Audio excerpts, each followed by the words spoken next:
Right guys, how are we all doing? And welcome back to Peninsula Painting Projects. And in today's video, we're just going to have a little look at the War Games Illustrated magazine.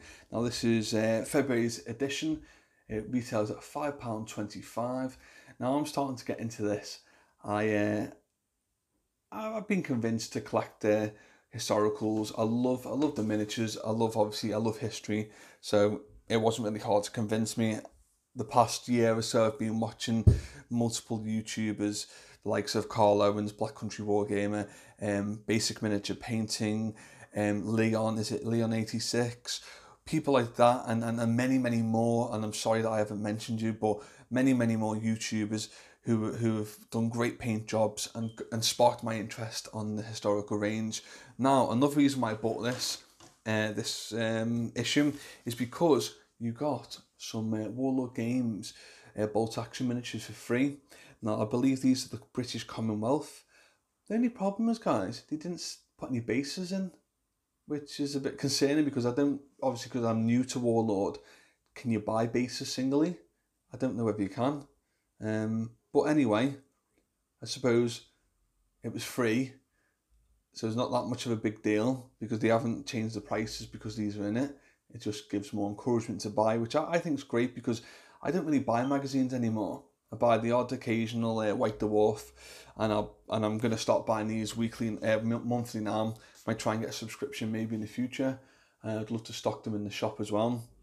But anyway, let's have a look at these models. So these are the Commonwealth miniatures, and just have a little look at them. Look at these faces. The detail on them, not too bad, is it? Some more faces there. The Commonwealth, I'm guessing these are like desert rats or something like that. Desert troops. That's a beautiful weapon. And I'm sorry, but I know they're light machine guns today. I may be wrong. Well, look at that. Looks pretty cool, that means. So I can't wait to actually assemble these and paint them and stuff. I've actually assembled pretty much all my bolt action starter set. I've primed the US infantry, and I can't wait to paint them. I've based the bases as well, bit of gravel and stuff. I'm looking forward to painting them. But yeah, the guys, look at these. And if you've got this issue, guys, let me know. Did we all just get the British Commonwealth, or was it different ones? Because I'm sure someone mentioned the AfriCorps, or are these a part of the AfriCorps? Just let us know. So yeah, I look forward to doing them, and hopefully in the future, when I've got time, I'll do a little update video on these and show you how I've assembled them and painted them and stuff. And no doubt I'll be picking Carl's brains or going on the Facebook groups asking for advice. So let's have a little look here. Do we need to change the camera angle a little bit here? That's it. That's a bit better, isn't it? So let me pop this other light on as well. It's starting to get a little bit darker. That's the one. So front cover looks lovely. Looks to me like some sort of Russian brigade. I'm guessing it's World War II maybe, because obviously Russia became a part of the Allies, didn't they? If that's correct. So this little brief introduction at the front from the editor really sparked my interest because it was saying basically about they're going to look at different miniatures that can be used. Different miniatures from the historical ranges that can be used, for example, in bolt action. So for me, wanting to get into this aspect of the hobby, this is fantastic because obviously I want to know about different miniature companies. I want to know about, can we have like characters, shall we say, for your HQ choices or, whatever they're referred to in these type of games. Bit of information here about the War Games Illustrated on YouTube. There's the Perry twins there, who some of you may know worked for Games Workshop. They've got their own company now, and they do a lot of historical range. So if you look at this, Dragon Rampant apparently and Lion Rampant and all them type of games are meant to be quite popular.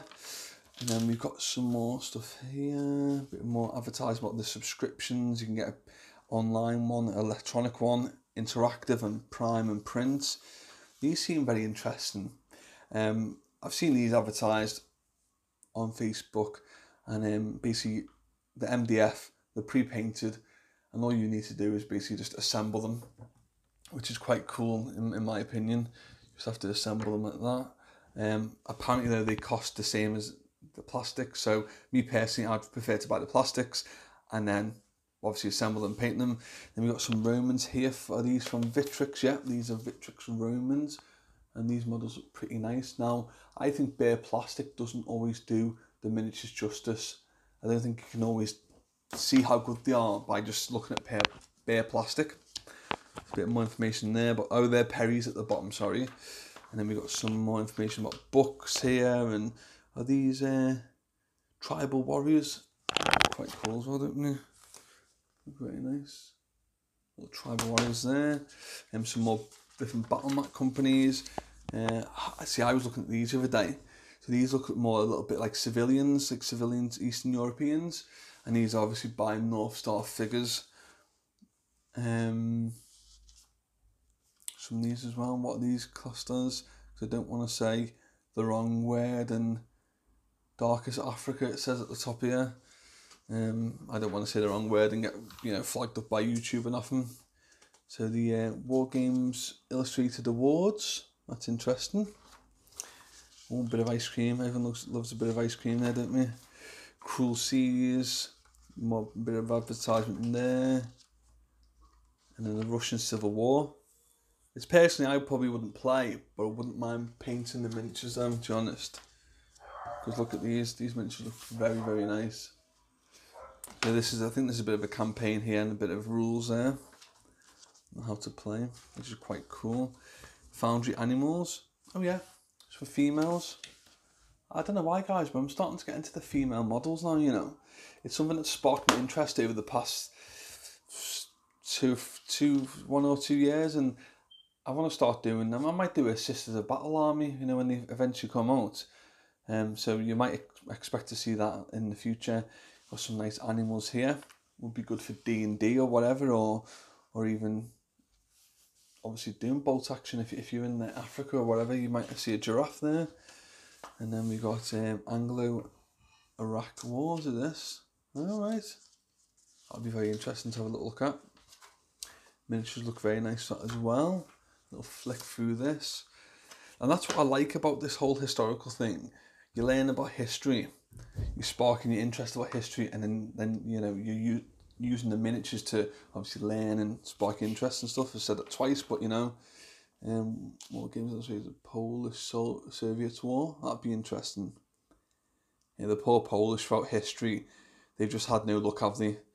If you just do a quick Google search, you'll see it's quite upsetting, really, to be honest. Especially how Great Britain treated them after World War II, when they helped us in obviously the war. They helped the RAF, and then they basically said, become one of us, join within the ranks of normal civilian life, or basically bugger off home.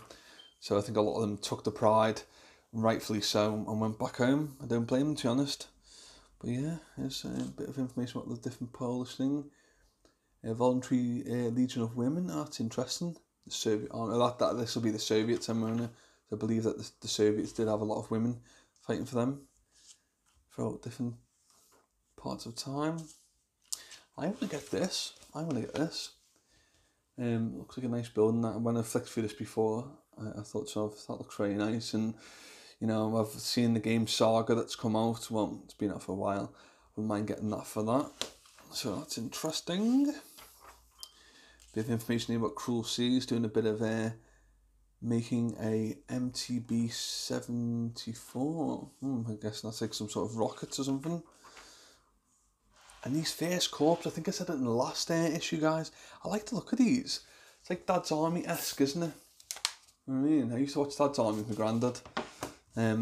He used to tell me when World War II started that I think he was 16 at the time.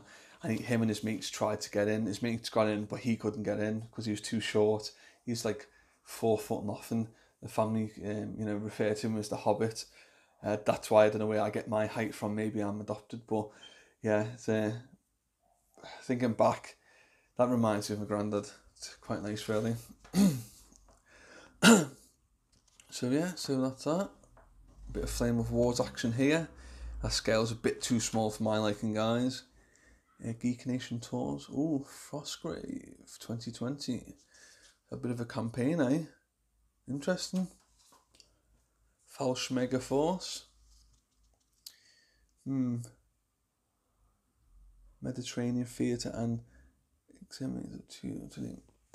there's two different the Perry ones, Perry Falsch Megas there. Let's look pretty decent. And then what else have we got? Oh yeah, what I was looking at these the other day. Here HWR 46 Falsch Mega. They look quite nice, don't they? Not sure which ones I like better actually. I think I'm warming towards these a bit. So we're going to use the bolt action rules. And these are the Warlord ones here, which look very nice. Very, very nice. Some more mats here by Deep Cut Studio. I need to have a little look at them because I need another mat for the shop. 15mm scale, 6mm, bloody hell, I couldn't paint that. What's this here? The Gladiator Arena of Beacon. Oh, I'll have to look into that. Interesting. So I like little miniatures like this, guys. I like the look of him. I'd love to have miniatures like him with him in my army, you know, relaxed and composed, should I say. These look pretty good. The hunting dog there. I want to collect what's it that Joshua Swan does? Oh my god. British Civil War one. I want to do that game. It's mentioned in here somewhere.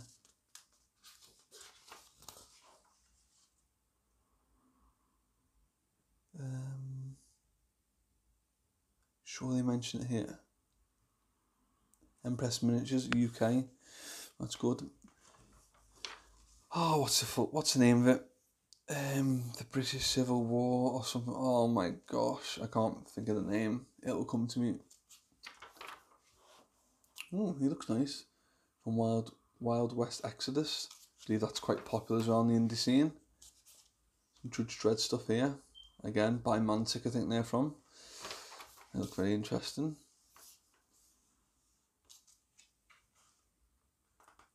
They look quite nice, don't they? Yeah, so for me, guys, personally, what's this game here? Trouble in My Business. It's interesting. That looks very interesting. I'll have a little look for that, guys. What else have we got? Bit of Civil War action there. More Soviet stuff. That's interesting. More civil. Why do we all have to have Civil War, guys? It's a bloody shame. Why do we have to fight each other? Oh, look at that. Camo and that camouflage blended right in there, aren't they? So yeah, it's pretty much wrapping this up now, guys. That's interesting. How to base it and all that bit of detail. That could come handy for me, especially. I love that bit of smoke there. And that club focus, yeah. Bit of information about the different gaming clubs. Might read up about that. Some bit more adverts, yeah. Bit of storage solutions here. Insert trade. Oh yeah. I've been looking for storage solutions. So you got this box and you got your insert trays there. It's interesting. You got one for your hobby storage as well. I'll check them out. Sally Forth. I'll have a look at them. GNC. And yeah, very interesting. Oh, look at these bases. They look very nice. Demonscape. Very, very nice. So guys, I hope you enjoyed this review. It was a bit of a brief one, bit of a quick one, but you know what I mean, guys. Can't give it all away, can I? Don't forget to like, subscribe and leave a comment. Let me know if you subscribe to this, whether you read it, whether I was correct about the whole Commonwealth and stuff like that. AfriCorps and stuff. Let me know and I'll see you soon. Nice one, guys. Trot.